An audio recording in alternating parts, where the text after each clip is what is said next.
Hello. Thank you all so much for sticking around. After a screening of the shorts program, Dream a Little Dream with Me, my name is Cyrus Cohen, and I am this year's programming coordinator and also programmer here at NewFest. We have many of our wonderful filmmakers from the shorts that you just watched here with us, and I am so excited to introduce them and have a nice little chat about their work. Wonderful. So without much further ado, I'd love for everyone to go around, introduce themselves. You can say your pronouns, although we all have them here as well, and which project you directed. Whoever wants to start. I can go first. I directed the short film Academia. Sorry, my name's Gloria Mercer. My pronouns are she, her. Yeah, and I directed Academia and also wrote it and was one of the producers as well. Yeah.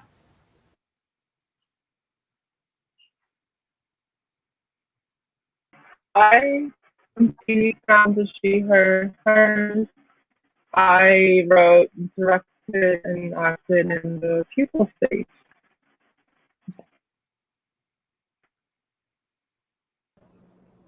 Hi, I'm Kim Garcia. I use she, they pronouns, and I directed Dissonance.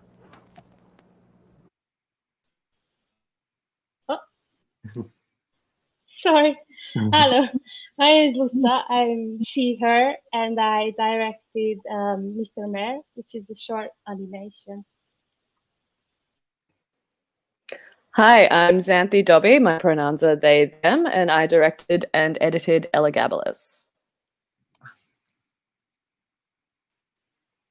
Hi, I'm Maxwell Melovansky. I directed and co-wrote Jazzberry, and I use he and him pronouns. Awesome. Thank you all so much. First, I'd love to start by talking about genre. These films span horror, sci-fi, animation, thriller, a combination of those, and some I would say are utterly uncategorizable. I'm curious how each of you approached using the structure, style, and conventions of these genres to talk about something new, to talk about the themes that all of you went into in your work. Again, whoever wants to start.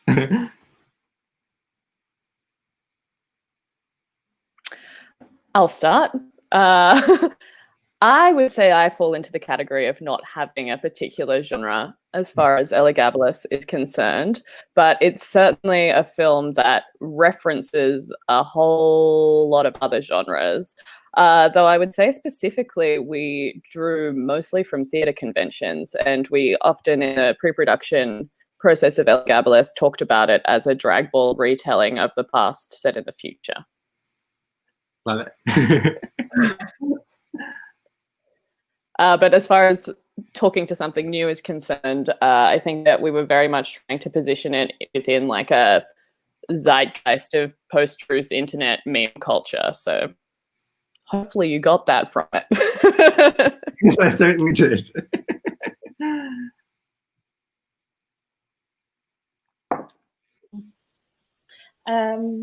I, as an animator, I never think of animation as a genre in its own.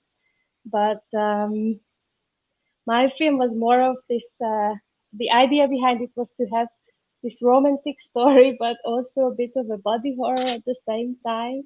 I really like this sort of contrast between stuff really having, really trying to like pinch different parts of your brain and emotions. So that's my genre, I guess. I certainly think you succeed at that. One thing that I keep thinking about in relation to your film, and a lot of these as well, is how you approach bodies in such a new and fresh way by coming at it from a more experimental standpoint. That it doesn't always have to be an object of desire. It obviously can be, but there's many more nuances to how the physical body is represented. I think about Jazzberry as well, obviously, in terms of Samantha's whole entire getup, and Xanthi, your characters as well, and just even like the makeup that you use. I'm curious about how you all thought about world building, because all of these stories find such unique and very specific visual lives that kind of come out of nowhere. And I'm very curious to hear from all of you how you came about this universe that you managed to make. Right. Well, for me, world building is like the most exciting part about filmmaking. And in terms of genre and how I pulled from it, it was I had pretty specific influences for this. I love Tom of Finland and Ralph Bakshi and John Waters, and I'm looking at all these horny and wacky and wild pieces, and I'm like, I want a horny world. I want to create a horny world. I want a horny Dutch world. Give me one. So that was what was exciting about it. It's like I get to make something that doesn't exist, like this horny Dutch town. Yeah, I guess I lost my track of thought once I started about it. But in terms of makeup and all of those elements, it was pretty much a disaster. It was like kind of working backwards. We put like 50% of our budget into what we thought was going to be this, and I'm just talking shit now. It takes me 10 seconds to start talking shit. Put all the money into making this like incredible anthropomorphic woman, and she's supposed to be sexy and wild, and it's like, just mysterious and strange. And then, we put all the pieces on her, and she looks in the mirror, and Samantha goes, I don't look very cute. So we have to kind of reassess what that means and, what the story is going to be. But it worked out in the end. But it was supposed to be a lot juicier. But I think it's still juicy. But it's a testament to all of your directing and all of your actors' ability to, even if, maybe you don't have the budget of a Marvel movie or whatnot, but you make the most of what you have, and all of your actors sell it with the utmost confidence. And Samantha's great. I mean, she's like, she's so amazing. She was able to really embody it. It doesn't even really matter what it looked like, because she tapped into, like the energy of Jazzberry. You know what I mean? And it was great. Mm-hmm. To speak to you're mentioning genre. Also, I apologize if my cat meows really loudly. She might.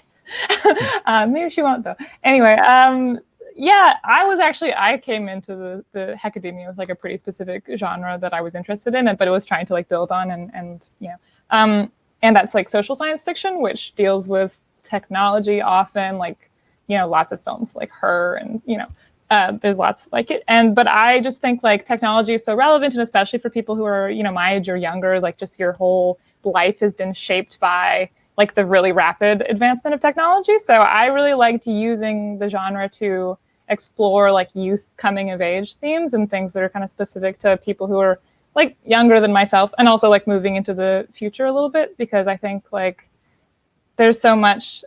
And also doing it specifically from the perspective of like a teenage girl who's kind of like, discovering her own sexuality, and also like has a relationship to like the climate crisis, which is, super a thing that, youth have been so involved in lately.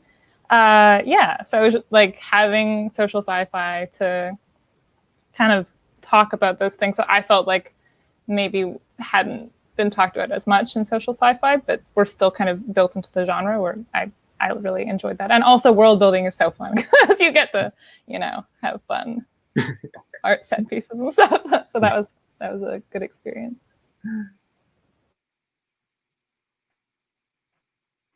Wanting to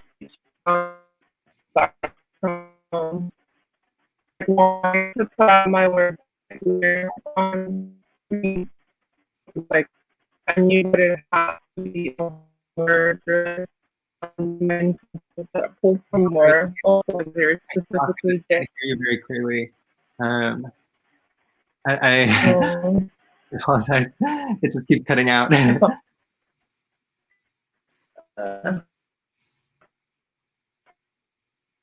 But we can keep going. It's just the nature of doing this via the internet. It always happens. But yes, Chi, if you want to just take a second and try and exit and re-enter, and then we can continue going and get your answer on this as soon as possible.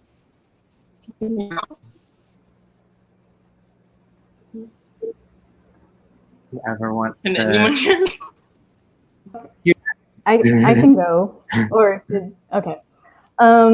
So I think with my film, there's definitely elements of kind of, it's definitely got some sci-fi themes, but then it's also kind of, I think I just, being kind of like a 90s teen at one point, kind of reflect on, I have this like retro future or retro nostalgia kind of going in it. And then I think there's kind of like this video art background that I've been a part of that plays into it. I think, you know, there's something very beautiful and interesting for me to like mix textures. So it's like part of the footage is like with mini DV. There's something about the colors that pop in a certain way that really kind of emote like certain feelings, because I wanted to differentiate like in terms of world building, like the outside lived world, and then this person's like Letty, my main character's like internal world. So I kind of use these different mediums and textures to do that. And then in terms of like world building, like I actually really love being on set and building sets. So I was like physically there, like hammering and like making sure everything was like in place and looked a particular way.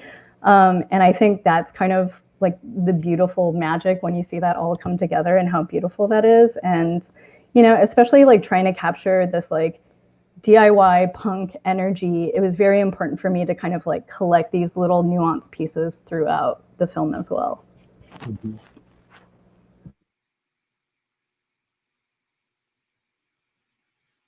Anyone else? We can see T if your Wi-Fi is working a little bit better. If not, all good. We can keep going ahead. Yeah. The next thing that I wanted to ask was about something that many of you have already addressed, which is how gender and sexuality play into these films and how you're using genre in order to discuss the personal identities of your characters in a way that feels very new. And I'm curious, just given the fact that all of these films, not a single one, although I guess a case could be made for Mr. Mayor. None of these are about cis men. They're all about women. They're all about trans people. But in the case of Mr. Mayor, you can say a sentient little blob person. And I'm curious what this makes you think about kind of the future of genre filmmaking in general, an area that has historically been quite male dominated.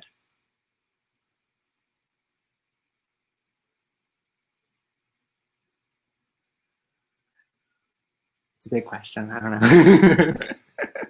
Asking you to predict the future.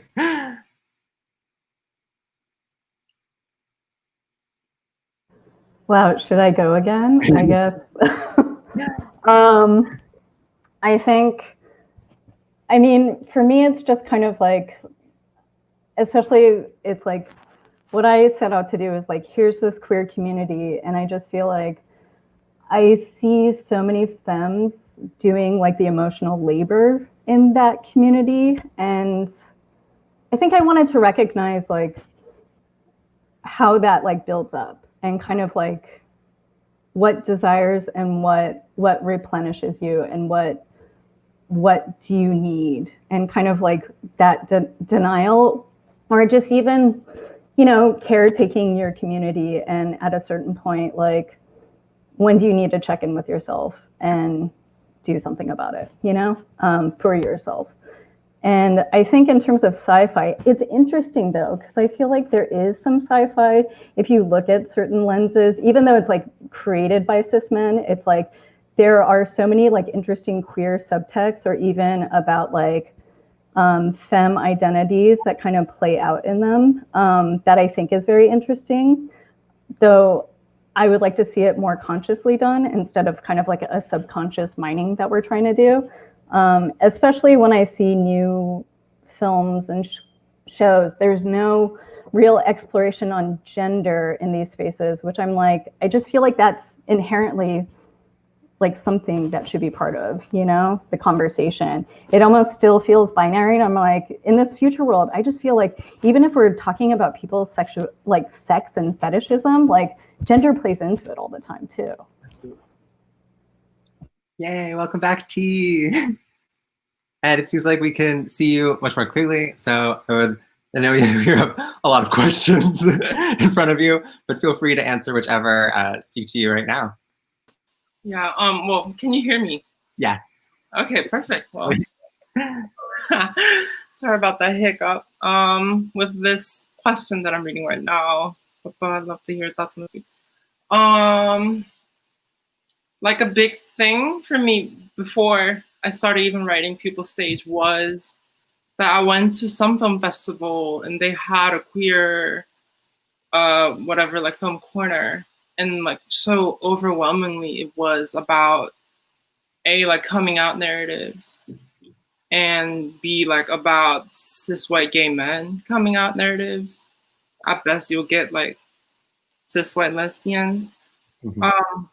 So just watching those and comparing that to my own coming out story, where, because those shorts tend to be like, oh, my parents might not understand me at first, but they get to hug it out at the end of the day. You know, that's not the case for so many people. So I figured I wanted to just make something the exact opposite of what I was so used to seeing, but still use a really generic coming out story as a structure. I think when I think of like the future of queer and trans, like representation on screen, the biggest thing for me is like, just, I don't know. I'm tired of seeing white queerness be the only representation of what that experience is like. Because like even queer as a term and like the community is so broad and like based on like your, I don't know, like your background and your like ethnicity, like that experience is going to like impact you so differently. So when I imagine a future, it's I like to see it as a more diverse ground. I love that, and I think that is seen in these films across the board, and I look forward to when all of you are able to watch each other's work as well. I believe that we have time for one more question, and so you again have already touched upon this, but I would love to hear about some inspirations, either visually or things that helped inspire the content of your films, and what were some of these jumping off points for you? I'll go first. I think that Elagabalus is a very obviously aesthetic film, and very much the look of it came before the nuts and bolts of the storyline. While it is based on sort of a real historical figure, an actual Roman emperor, we very much cherry-picked from history to create a story that we wanted to make. Obviously, there's musical number, there's a whole bunch of painting references, which I think were the biggest sort of visual motif for me. Ideally, watching the film, you should be able to pull out the tableau vivant moments and tell the same story.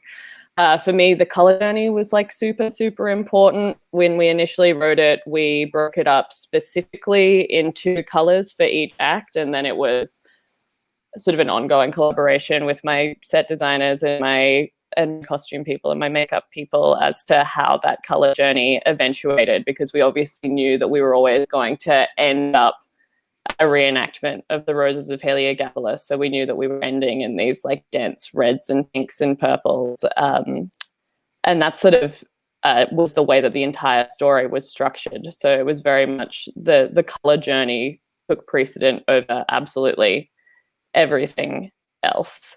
But just to hark back briefly to the question before, I think that in regards to gender, Elagabalus came from this perspective that gender is entirely constructed. I think that feeds into into the aesthetics of it as well. We were very much trying to push the notion that nothing in this world is real and everything is invented, and that's the way that society and gender happen to come into being. I love that. With like visual stuff, like the thing that like pops into my mind the most was like to represent this like, well, like butterfly is like such a trans like iconography, and I wanted to make the movie about like this transitional phase, like before one becomes a butterfly. So I wanted my costume to be like green, to be like a caterpillar, and then like the rooms around the house was like generally green, including like the lighting in the bathroom and stuff. But something that like I remember about a specific visual reference was like there what is used throughout the movie is like people recording my character. I get surrounded by like a crowd of extras, and then they're all like holding up their phones with the flash on and are recording me and stuff. That was like pulled specifically from like all these like videos that would circulate online that I would kind of watch, that are like instances of like trans women being like assaulted or like publicly humiliated, or like things like that would always happen. And what scares me the most was how like there are like, you can hear laughter behind the camera. Whoever's filming are laughing. Like last month, there were 3 trans women that were like violently like robbed and assaulted in Hollywood. And there were like a crowd of people just, you know, watching and just kind of mocking them the whole time. And I thought that was so scary, because it doesn't matter like the magnitude of like threat you're facing, just people will just kind of laugh it off and not really be on your side. And that was what I wanted to like channel in with this.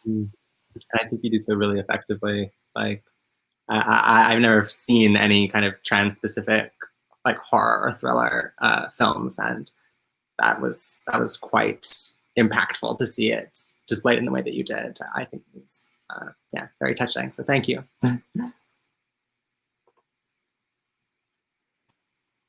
Anyone? Yeah.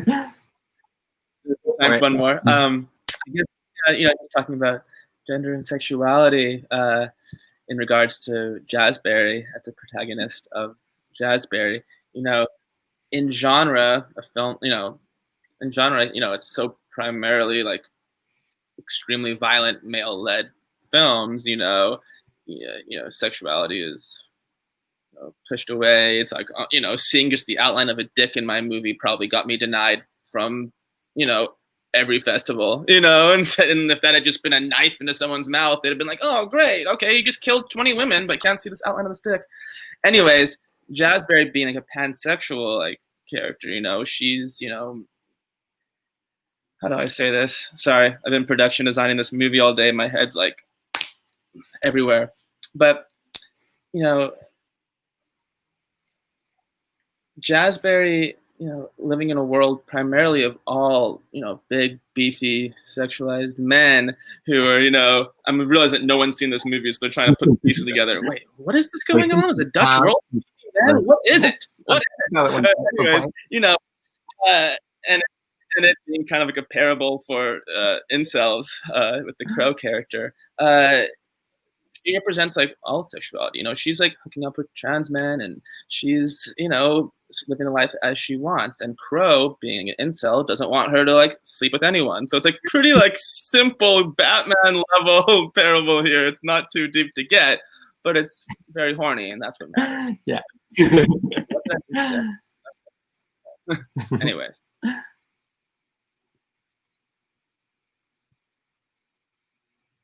Wow. Is it okay if I answer your previous question about Absolutely. Mr. Mare's I would love to hear. his character? You know, it's a fun. Now that you've asked this question, I had interesting thoughts about it, because this is like an old man who looks like he has lived a long life, and he has certain weird characteristics, but he's also like a newborn baby, and in that sense, he can't. I was thinking, because of your question, he was not living in a society, and he didn't come to terms with his own identity or his own way of loving, because he never saw any reflection or anything against it around him. So in that sense, he's actually a very pure and very non-typical kind of person, man who loves another man. I don't think it's very usual to see someone without the struggle behind them, how they got there. But this is actually a baby man. Does it make sense? I'm sorry, I'm very it tired. makes sense. When you see the film, you will understand fully. It was quite thought-provoking and yes, challenging to categorize in that sense. But I certainly see what you're saying about him having this like naivete about the fact that he has not been socialized in any sense, but at least in his like physical representation is shown as being someone who's, it seems like, has weathered some experience in his life, who's lived a lot, maybe not seen much, but now is suddenly questioning attraction in a way that really I feel like relevant and insightful in terms of thinking about what that is like for queer adolescents as well. So yes, I'm sorry, I could rant about all of your movies for hours and hours. I love them so much, and I am so thrilled to be able to celebrate them together. And I look forward to when all of you can see each other's work as well. That'll be really exceptional. So thank you again, all of you. And thank you all for sticking out and watching the Shorts program, watching our Q&A. And I hope that you will look at some of the other films that we have in our lineup that has 120 titles. So check it out at newfest.org and consider becoming a member. Awesome. Thank you all so much.